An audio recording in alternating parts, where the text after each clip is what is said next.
नमस्ते, मैं हूं पायल रोहातगी। मेरा ये वीडियो है for the angry young man of angry old man Amitabh Bachchan ji. Amitabh Bachchan ji जब उनको कोरोना डिटेक्ट होता है एसिम्प्टोमेटिकली, तब वो बैठ के ऑब्वियसली ट्विटर पर वीडियोस बनाते हैं नानावती हॉस्पिटल के नर्सेज और डॉक्टर्स के लिए।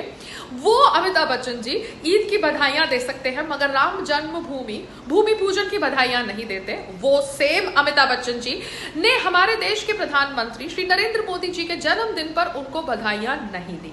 सो this is like something Amitabh ji, आप तो खुला पंगा ले रहे हैं। That means you don't like Modi ji, that means you don't like the prime minister of our country. तो फिर आप मुंह उठाकर क्यों पहुंच जाते हैं जब आपको राष्ट्रपति भवन या सरकार से कोई न्योता मिलता है या कोई ब्रांड एम्बेसडरशिप का इन्विटेशन मिलता है, क्यों मुंह उठा के चले जाते हैं? क्यों?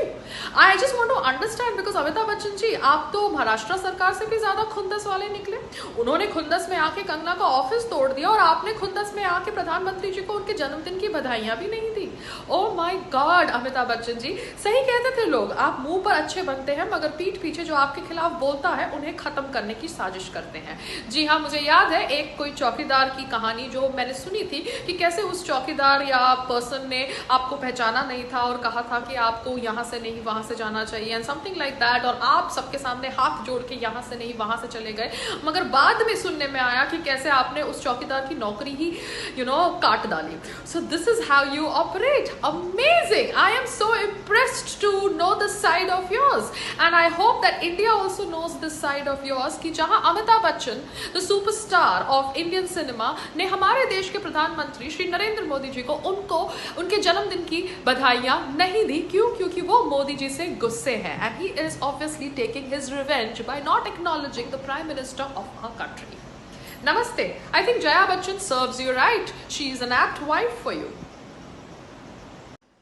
नमस्ते, मैं हूं जया बच्चन। जी हाँ, मैं एक ट्रू फेमिनिस्ट हूँ। मैं पुराने जमाने की फेमिनिस्ट हूँ क्योंकि जब मैं बहुत ज्यादा पॉपुलर थी तब मुझे लगा कि मुझे अपने से कम पॉपुलर आदमी के साथ शादी करनी चाहिए बिकॉज वो जिंदगी भर मेरा जोरू का गुलाम बन के रहेगा।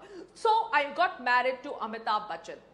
बट देखो मेरी bad luck, Amitabh Bachchan ended up becoming superstar Amitabh Bachchan, और जितनी भी फिल्में वो उन्होंने की, हर फिल्म के अंदर जितनी भी उनकी लीडिंग लेडीज थी उनका नाम जुड़ता गया उन सब लीडिंग लेडीज के साथ, और वहां पर घर पर मैं 2 बच्चों की मां बन गई। Anyways, I went through a lot of frustration, anxiety and depression, but मैंने गिव अप नहीं किया, मैंने अपनी शादी नहीं तोड़वाई। I did not want a tag of a divorcee, so I continued with my marriage. मगर आप समझ सकते हो मैं कितनी फ्रस्ट्रेटेड हूं। अपने आप को फिर से अहमियत दिलवाने के लिए मैंने राजनीति ज्वाइन करी और राजनीति में मैंने समाजवादी पार्टी के साथ अपना नाम जोड़ा। यू कैन अंडरस्टैंड, कोई दूसरी पार्टी ने मुझे टिकट नहीं दी। वो समाजवादी पार्टी जो औरतों का रिस्पेक्ट इतना नहीं करती, बिकॉज उनकी पार्टी के अंदर तो you have that Azam Khan who talks shit. But anyways, मैं समाजवादी पार्टी से हूं एंड आज मैंने पार्लियामेंट के अंदर कंगना रनावत को टारगेट किया, एक दूसरी औरत को, बिकॉज उसने बॉलीवुड के अंदर ड्रग माफिया को एक्सपोज करने की बात करी। रवि किशन ने कहा कि बॉलीवुड के अंदर जो ड्रग है उसको निकालना चाहिए, तो मैंने ऑब्वियसली बोला कि ये लोग बैठ के बॉलीवुड को टारगेट कर रहे हैं, जिस थाली में खाते हैं उस थाली में छेद करते हैं। यू हैव टू अंडरस्टैंड, मैं पुराने जमाने की फेमिनिस्ट हूं। तो मैंने जब संजय दत्त पकड़ा गया इन 1993 फॉर मुंबई ब्लास्ट, तब उसको नहीं बोला कि तू जिस थाली में खाता है उस थाली में छेद करता है। मैंने ऑब्वियसली आमिर खान को नहीं बोला जब वो टर्की गया फर्स्ट लेडी को मिलने के लिए कि तू जिस थाली में खाता है उस थाली में छेद करता है, because Turkey talks against India.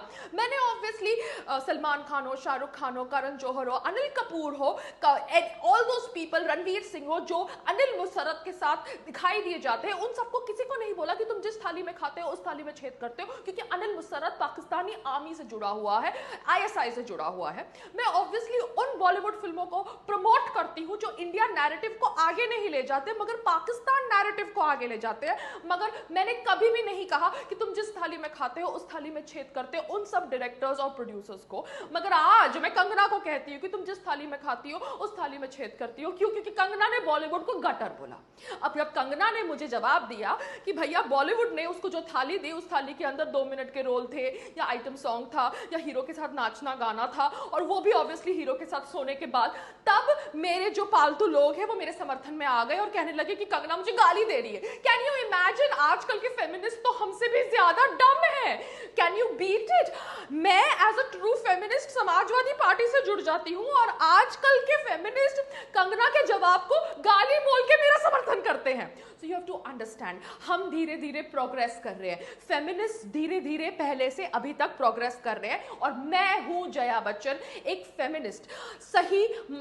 सही मात्रा में, सही मायने में मेरे से बड़ा फेमिनिस्ट और कोई ना था ना कभी होगा, क्योंकि सोनम कपूर जैसी डफोट भी बड़े होकर मुझ जैसा बनना चाहती है। तो कैन यू अंडरस्टैंड, मैं हूं जया बच्चन।